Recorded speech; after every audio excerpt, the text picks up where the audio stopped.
ఆ వైద్యం తీసుకుంటా ఉన్నటువంటి వాళ్ళందరికీ కూడా ఒక్క రూపాయి కూడా వాళ్ళ మీద భారం పడకుండా ప్రభుత్వమే మొత్తం ఆ బిల్లులన్నింటినీ కూడా చెల్లించాలి.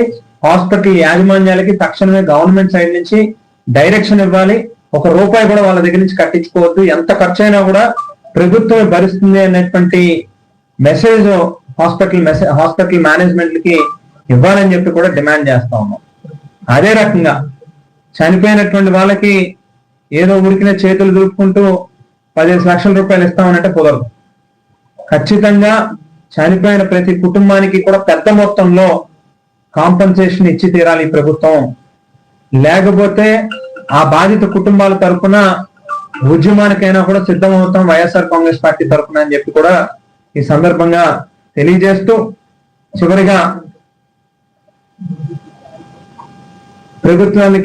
రాష్ట్ర ప్రభుత్వానికి సంబంధించినటువంటి ఫారెన్సిక్ ల్యాబుల మీద మాకు ఏ రకమైనటువంటి నమ్మకం అనేటువంటిది లేదు.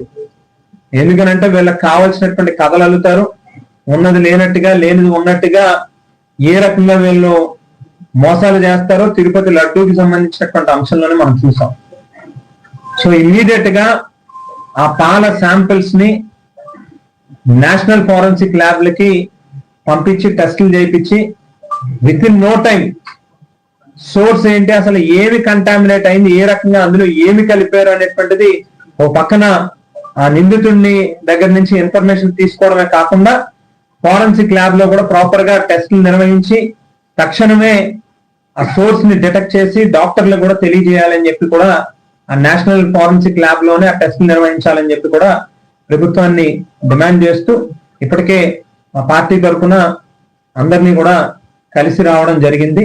ప్రతి కుటుంబాన్ని కూడా ఆ పేషెంట్ అటెండెన్స్ ని అందరినీ కూడా కలవడం జరిగింది. చనిపోయినటువంటి కుటుంబాల ఇళ్ల దగ్గరికి కూడా మా జక్కంపూడి విజయలక్ష్మి గారు వెళ్లి పరామర్శించి రావడం కూడా జరిగింది. సో చనిపోయినటువంటి వాళ్ళకి హాస్పిటల్లో ఉన్నటువంటి వాళ్ళకి కూడా వైఎస్ఆర్ కాంగ్రెస్ పార్టీ తరఫున కూడా స్థానికంగా ఉన్నటువంటి మా నాయకులు అందరం కూడా వాళ్ళకి కూడా కొంత ఆర్థికంగా సాయం చేసేటటువంటి కార్యక్రమం కూడా చేస్తామని చెప్పి సందర్భంగా తెలియదు.